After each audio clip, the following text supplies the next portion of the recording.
TV presents moms kitchen కి స్వాగతం. ప్రతిరోజు ఈ దేవీ నవరాత్రులకు సంబంధించి అమ్మవారి అలంకరణ, అలానే ఆ రోజు యొక్క విశిష్టత, వాటితో పాటుగా నైవేద్యాలు, ఇవన్నీ రమ్మగారు నేను కలిసి మీ అందరికీ అందిస్తున్నాం కదా. అయితే ఈ నైవేద్యాల్ని ఎలా చేసుకోవాలి, రోజుకొక నైవేద్యం, ఎలాంటి నైవేద్యాలు పెట్టాలి, ఇవన్నీ కూడా మీ అందరికీ చేసి చూపించే ప్రయత్నమే మా ఈ మామ్స్ కిచెన్. నాతో పాటు మరి రమ్మగారు కూడా రెడీగా ఉన్నారు. ఏ విధమైన నైవేద్యం అమ్మవారికి పెట్టాలి, ఎలా తయారు చేసుకోవాలి, వారి మాటల్లోని.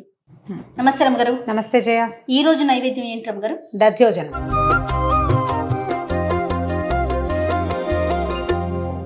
మామూలుగా సింపుల్ గా దద్దోజనం అంటాం.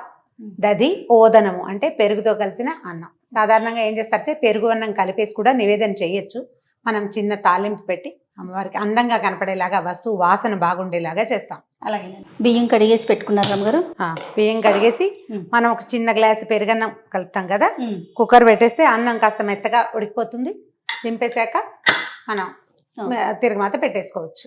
చాలా తొందరగా అయిపోతుంది, సింపుల్ గా చేసేసుకుంటాం. అంటే మనకి పండగ కదా, గబగబా అయిపోవాలి కదా, సమయం సరిపోవద్దు పూజకి దానికి, అందుకని.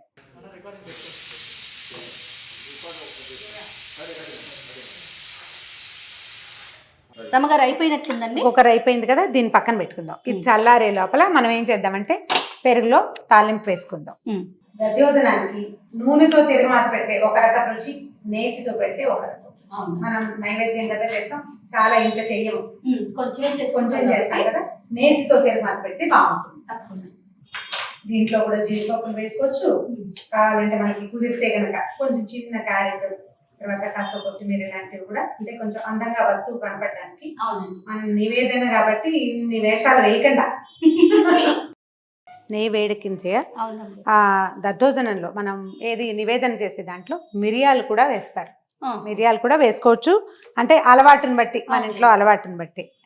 కొంచెం శనగపప్పు, తర్వాత అది పెద్దగా వేగక్కర్ల, మనకి నెయ్యి వేడెక్కిపోయింది కదా, కొద్దిగా మినపప్పు, అవి రెండు కొంచెం వేగాక ఆవాలు, జీలకర్ర,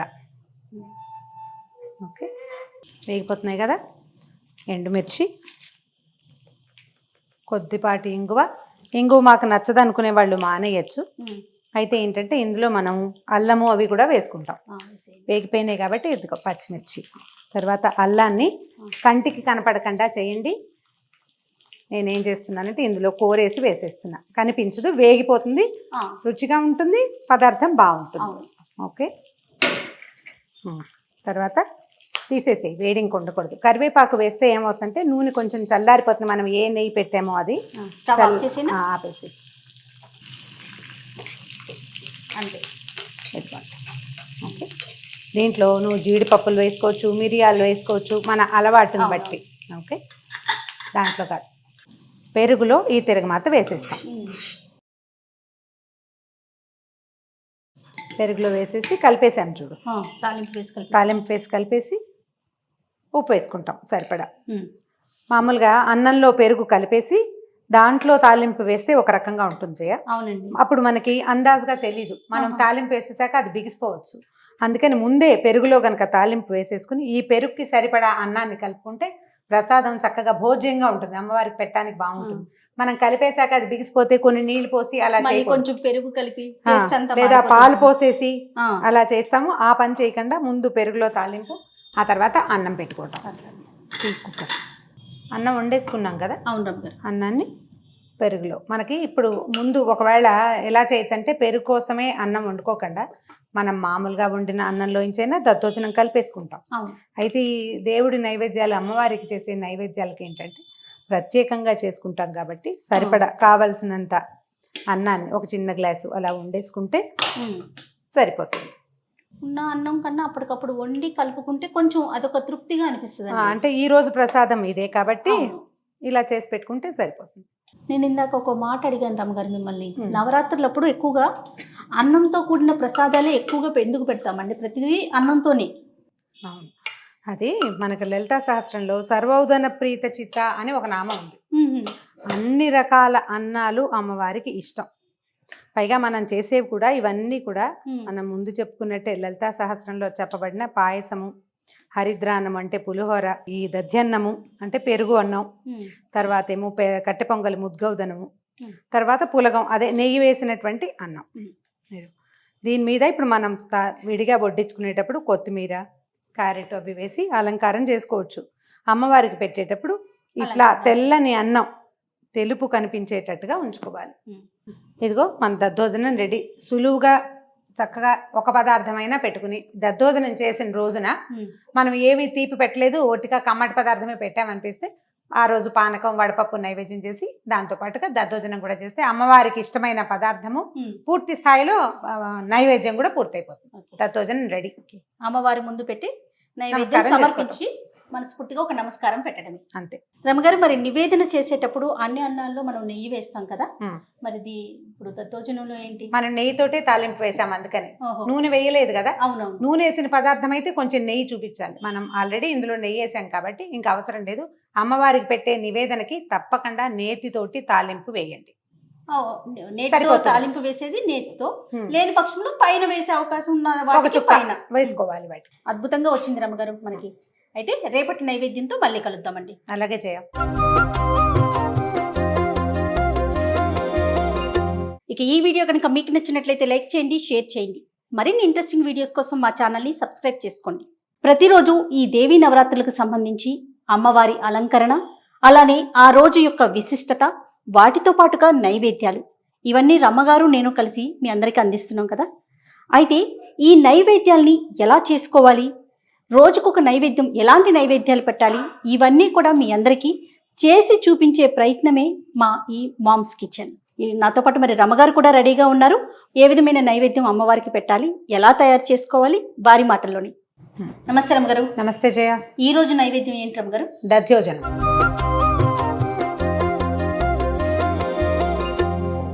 మామూలుగా సింపుల్ గా దద్దోదనం అంటాం. దది ఓదనము అంటే పెరుగుతో కలిసిన అన్నం. సాధారణంగా ఏం చేస్తారంటే పెరుగు అన్నం కలిపేసి కూడా నివేదన చేయొచ్చు. మనం చిన్న తాలింపు పెట్టి అమ్మవారికి అందంగా కనపడేలాగా, వస్తువు వాసన బాగుండేలాగా చేస్తాం. అలాగే బియ్యం కడిగేసి పెట్టుకున్నారు రమ్మగారు. బియ్యం కడిగేసి మనం ఒక చిన్న గ్లాసు పెరుగన్నం కలుపుతాం కదా, కుక్కర్ పెట్టేస్తే అన్నం కాస్త మెత్తగా ఉడికిపోతుంది. దింపేశాక మనం తిరగమాత పెట్టేసుకోవచ్చు. చాలా తొందరగా అయిపోతుంది, సింపుల్ గా చేసేసుకుంటాం. అంటే మనకి పండగ కదా, గబగబా అయిపోవాలి కదా, సమయం సరిపోద్దు పూజకి దానికి, అందుకని.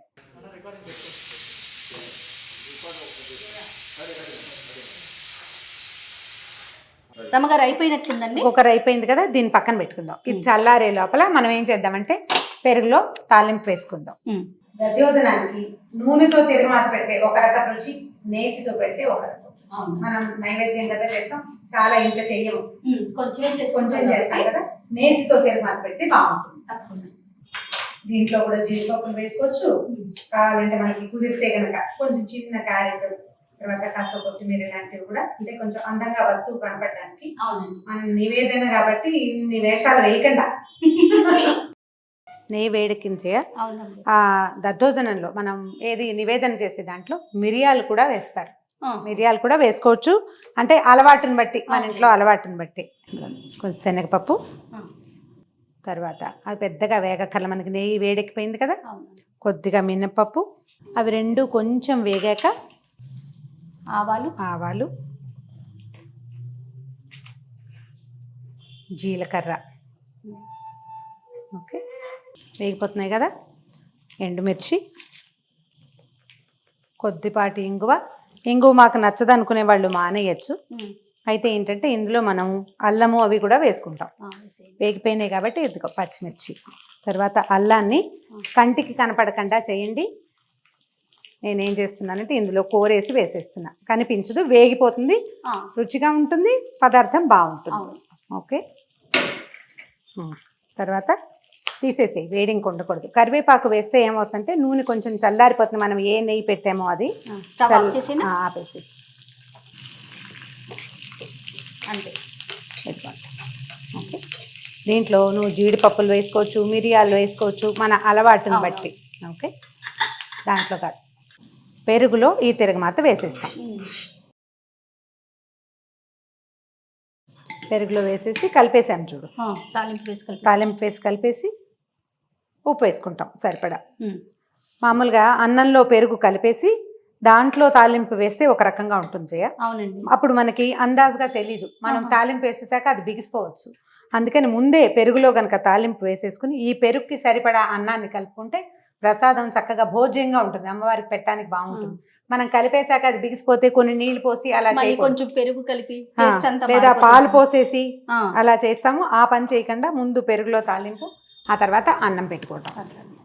కుక్కర్ అన్నం వండేసుకున్నాం కదా, అవును రమ్మగారు. అన్నాన్ని పెరుగులో మనకి ఇప్పుడు ముందు ఒకవేళ ఎలా చేయొచ్చు అంటే పెరుగు కోసమే అన్నం వండుకోకుండా మనం మామూలుగా వండిన అన్నంలోంచైనా దద్దోజనం కలిపేసుకుంటాం. అవును. అయితే ఈ దేవుడి నైవేద్యాలు, అమ్మవారికి చేసే నైవేద్యాలకి ఏంటంటే ప్రత్యేకంగా చేసుకుంటాం కాబట్టి సరిపడా కావలసినంత అన్నాన్ని ఒక చిన్న గ్లాసు అలా వండేసుకుంటే సరిపోతుంది. ఉన్న అన్నం కన్నా అప్పటికప్పుడు వండి కలుపుకుంటే కొంచెం అదొక తృప్తిగా అనిపిస్తుంది. అంటే ఈ రోజు ప్రసాదం ఇదే కాబట్టి ఇలా చేసి పెట్టుకుంటే సరిపోతుంది. నేను ఇందాక ఒక మాట అడిగాను రమ్మగారు మిమ్మల్ని, నవరాత్రులప్పుడు ఎక్కువగా అన్నంతో కూడిన ప్రసాదాలే ఎక్కువగా ఎందుకు పెడతామండి? ప్రతిదీ అన్నంతోనే. అవును, అది మనకు లలితా సహస్రంలో సర్వౌదన ప్రీత చిత్త అని ఒక నామం ఉంది. అన్ని రకాల అన్నాలు అమ్మవారికి ఇష్టం. పైగా మనం చేసేవి కూడా ఇవన్నీ కూడా మనం ముందు చెప్పుకున్నట్టే లలితా సహస్రంలో చెప్పబడిన పాయసము, హరిద్రాన్నం అంటే పులిహోర, ఈ దధ్యన్నము అంటే పెరుగు అన్నం, తర్వాత ఏమో కట్టె పొంగలి ముద్గౌదనము, తర్వాత పులగం అదే నెయ్యి వేసినటువంటి అన్నం. దీని మీద ఇప్పుడు మనం విడిగా వడ్డించుకునేటప్పుడు కొత్తిమీర, క్యారెట్ అవి వేసి అలంకారం చేసుకోవచ్చు. అమ్మవారికి పెట్టేటప్పుడు ఇట్లా తెల్లని అన్నం తెలుపు కనిపించేటట్టుగా ఉంచుకోవాలి. ఇదిగో మన దద్దోజనం రెడీ. సులువుగా చక్కగా ఒక పదార్థమైనా పెట్టుకుని దద్దోజనం చేసిన రోజున మనం ఏమి తీపి పెట్టలేదు, ఒట్టిగా కమ్మటి పదార్థమే పెట్టామనిపిస్తే ఆ రోజు పానకం, వడపప్పు నైవేద్యం చేసి దాంతో పాటుగా దద్దోజనం కూడా చేస్తే అమ్మవారికి ఇష్టమైన పదార్థము పూర్తి స్థాయిలో నైవేద్యం కూడా పూర్తయిపోతుంది. దద్దోజనం రెడీ. అమ్మవారి ముందు పెట్టి నైవేద్యం సమర్పించి మనస్ఫూర్తిగా ఒక నమస్కారం పెట్టడమే అంతే. రమ్మగారు, మరి నివేదన చేసేటప్పుడు అన్ని అన్నాల్లో మనం నెయ్యి వేస్తాం కదా, మరి ఇప్పుడు దద్దోజనంలో ఏంటి? మనం నెయ్యితోటే తాలింపు వేసాం, అందుకని నూనె వేయలేదు కదా. అవునవును. నూనె వేసిన పదార్థం అయితే కొంచెం నెయ్యి చూపించాలి. మనం ఆల్రెడీ ఇందులో నెయ్యి వేసాం కాబట్టి ఇంకా అవసరం లేదు. అమ్మవారికి పెట్టే నివేదనకి తప్పకుండా నేతితోటి తాలింపు వేయండి. నేతితో తాలింపు వేసేది నేతితో, లేని పక్షంలో పైన వేసే అవకాశం ఉన్న వాటికి పైన వేసుకోవాలి. వాటి అద్భుతంగా వచ్చింది రమ్మగారు మనకి. అయితే రేపటి నైవేద్యంతో మళ్ళీ కలుద్దామండి. అలాగే చేయం. ఇక ఈ వీడియో కనుక మీకు నచ్చినట్లయితే లైక్ చేయండి, షేర్ చేయండి. మరిన్ని ఇంట్రెస్టింగ్ వీడియోస్ కోసం మా ఛానల్ని సబ్స్క్రైబ్ చేసుకోండి.